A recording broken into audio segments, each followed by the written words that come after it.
un échec régional. Chers Ouest-Africains, il faut dissoudre la CEDEAO ou alors ramener la CEDEAO à ses fondamentaux. Depuis que la CEDEAO a ajouté des dispositions sur la démocratie et la bonne gouvernance, elle est allée d'échec en échec. Quand est-ce que la CEDEAO a réussi à rétablir la démocratie? La vraie. Ne me parlez pas de la Gambie. Ce que la CEDEAO a fait en Gambie est de l'ingérence.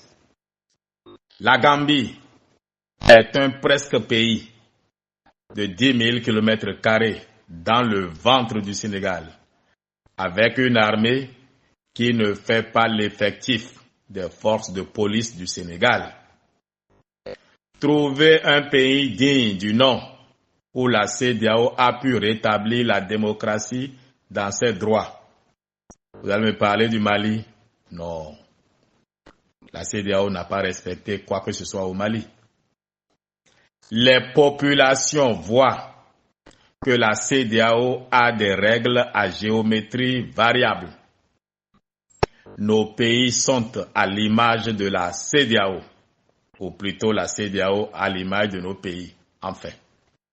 Incapables de faire de la démocratie. Il faut sortir de l'hypocrisie.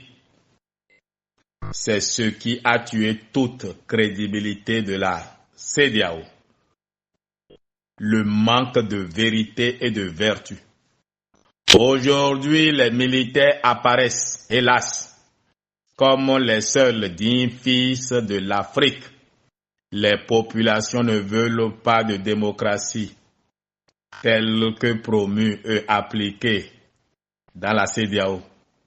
Les populations veulent de la dignité et de quoi manger. La démocratie de la CEDEAO ne donne ni dignité ni nourriture.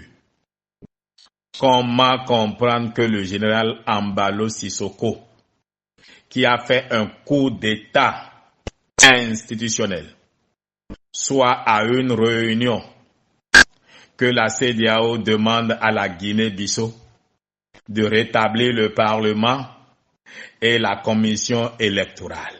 À qui parle-t-on au fait? Comment peut-on appeler les Bissau-Guinéens à rétablir un Parlement dissous illégalement, en toute violation des règles constitutionnelles de la Guinée-Bissau? L'auteur est assis et on parle de façon impersonnelle. Qui a dissous tout ça? Comment peut-il être facilitateur au Burkina Faso? Il a fait la promotion de quelle vertu politique? Il faut dissoudre la CEDEAO comme elle se présente aujourd'hui. Il faut rétablir aux fondamentaux il faut répartir aux fondamentaux de la CEDEAO, oui, de la création de la CEDEAO. Il vaut mieux savoir qu'on est confronté à un pouvoir fort que de croire à une démocratie et se retrouver en prison. La CEDEAO est une déception, un échec. En tout cas, sa volonté de faire de la politique et de la bonne gouvernance est un échec. Que cherchent tous ces Européens à chaque réunion de la CEDEAO? Combien de nègres noirs vont à la réunion de l'Union européenne? À la fin, hélas, l'AES est plus attrayant pour les peuples que ce que la CEDEAO offre comme spectacle. Et il faut dissoudre la CEDEAO politique pour la CEDEAO économique qui préserve la liberté la libre circulation des biens et des personnes. CEDEAO conçue par les pères fondateurs. Que le président Patrice Talon s'éloigne de ce machin et que nous fassions la paix avec le Niger. La CEDEAO n'a même pas félicité le Bénin pour avoir respecté les consignes. Au contraire, ce sont les pays qui n'ont pas respecté les décisions de la CEDEAO qui sont promus. Le Bénin a été piégé, sacrifié. Nous n'allons plus jamais respecter les consignes de la CEDEAO au détriment de nos propres intérêts vitaux. Si la CEDEAO veut le retour du Niger, du Mali, du Burkina Faso, alors que la CEDEAO revienne à ses fondamentaux. L'AES pourra toujours être membre de la CEDEAO. Ce n'est pas incompatible. Ce que refusent les pays comme le Niger, le Mali, le Burkina Faso, c'est l'ingérence politique, rien d'autre. L'AES ne refuse pas la libre circulation des biens et des personnes. Le Conseil de l'Entente est resté quand même longtemps membre de la CEDEAO et ça n'a pas gêné le fonctionnement de la CEDEAO, au contraire. Que la CEDEAO cesse de dicter les règles de conduite politique aux pays membres et s'occupe d'économie et d'intégration. Et les pays comme le Niger, le Mali, le Burkina Faso et même la Mauritanie vont revenir. Le Maroc qui voulait entrer fera son adhésion. La vocation de la CEDEAO est une construction d'espace économique et non un tutorat politique reçu de l'Occident et imposé aux pays faibles. C'est ce que je crois. Bertin Kouvi Cheoure Boukoukouin, Kata Katabiojo, président de l'Alliance Iroko, membre du bloc républicain, Nigérien de cœur, soutien indéfectible du président Patrice Talon. Et je connais sa disposition d'esprit. Il ne vous a pas échappé que le président était en voyage quand les 5 Nigériens ont été arrêtés. Peut-être que si le président avait été sur place, peut-être que le déroulé n'aurait pas été pareil. Mais toujours est-il que quand vous écoutez la DGA WAPO, il est établi effectivement qu'elle n'a pas signé de registre d'entrée à la plateforme.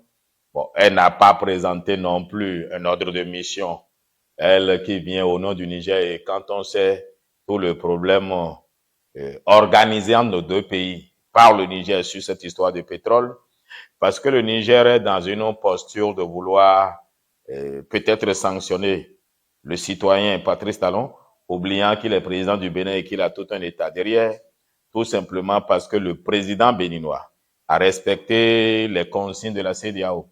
Évidemment, le président béninois est d'abord un citoyen béninois. Donc, les Nigériens ne font pas la différence entre le citoyen béninois Patrice Talon et le président Patrice Talon.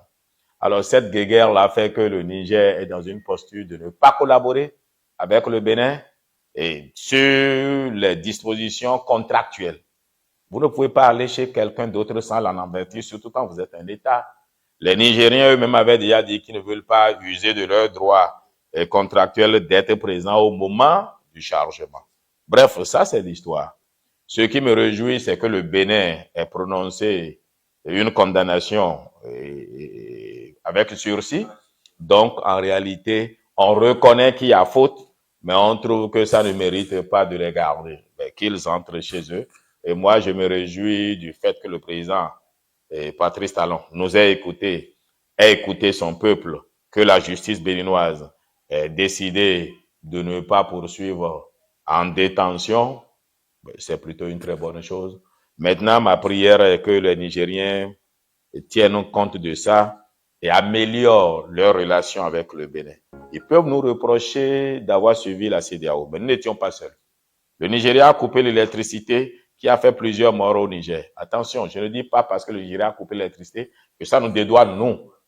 Mais nous avons suivi ce que la communauté de la CEDEAO a demandé. Ils peuvent nous reprocher ça en fonction des liens particuliers entre le Niger et le Bénin. Le Bénin qui est l'extension du Niger, le Niger qui est l'extension du Bénin. Mais il faut aujourd'hui faire la paix. Il faut considérer que ce sont des États et ne pas s'attacher à des émotions. Je ne sais pas si vous êtes informé, le pipeline a été vandalisé la nuit du 16 par des Nigériens et que j'appelle terroristes parce qu'on ne fait pas ça à son pays pour des raisons politiques et qui reprochent aux Chinois d'avoir avancé 400 millions de dollars à leur État, qui estiment que ceux qui sont là ne sont pas légitimes. Bon, ce n'est pas mon propos. Qu'ils soient légitimes ou pas, ça ne concerne pas nous, Béninois. Ils sont Nigériens qui estiment qu'ils ne sont pas élus. Ils ne devraient pas disposer de l'argent, du pétrole qui appartient à tous les Nigériens. Je voudrais juste inviter ici le CNSP, les Nigériens, à trouver un moyen de dialoguer parce que le guéguerre va affecter aussi le Bénin. Je voudrais enfin rassurer le peuple nigérien de ce qu'il n'y a aucune base militaire étrangère sur notre territoire qui voudrait les attaquer. Je ne sais pas qu'est-ce que certains gagnent à forcément vouloir passer le Bénin pour l'ennemi du Niger. Si on veut nous condamner pour avoir suivi la CEDEAO, ça c'est une autre histoire. Nous demandons pardon pour ça. Mais ceci étant dit, nous ne sommes dans aucun complot contre le Niger. Le président Patrice Talon est pour la paix entre le Niger et le Bénin. Et c'est d'ailleurs pour éviter un drame au peuple nigérien que le fleuve a été fermé à Malanville parce qu'il y avait trop de monde qui traversait ce fleuve-là dans des barques de fortune et un accident est vite arrivé. Au lieu de laisser les gens se mourir pour après venir dire on prend les condoléances, le président Patrice Talon a pris la responsabilité d'interdire la traversée. Déjà que le Niger prétendait qu'il y aurait des bases militaires qui formeraient des terroristes pour les attaquer. Il ferme la frontière où on peut contrôler qui entre et laisse le fleuve ouvert. Fleuve par lequel quiconque peut entrer. Donc pour éviter que le Niger soit attaqué, au cas où il y aurait vraiment des barbus terroristes chez nous, eh bien le fleuve a été fermé. Dès que le Niger aura ouvert la frontière officielle, ou bien dès que le Niger aura rassuré le Bénin de ce qu'il contrôle le bord du fleuve de l'autre côté, eh bien le Bénin pourra toujours ouvrir ce fleuve-là. Je voudrais terminer en sollicitant le président Patrice Talon à convoquer une réunion de l'UEMOA et de la CEDEAO. L'UEMOA et la CEDEAO ont pris la responsabilité de fermer les frontières, ce qui a ruiné des commerçants, ce qui a ruiné des transporteurs. Quand vous avez pris de telles sanctions économiques pour des raisons politiques, vous devez pouvoir avoir des fonds pour dédommager les populations qui sont victimes d'une guerre politique. Et je souhaite que le président Talon, que le Bénin porte cette doléance-là auprès de la CEDEAO. Si on le fait, cela montrera au peuple nigérien qu'en réalité, que le président Talon et le Bénin n'ont jamais été contre les Nigériens, n'ont jamais été contre les Béninois, Togolais et autres, parce que cette fermeture sans préavis, sans avertissement, mais a ruiné des milliers d'acteurs dans le transport, dans le commerce, etc.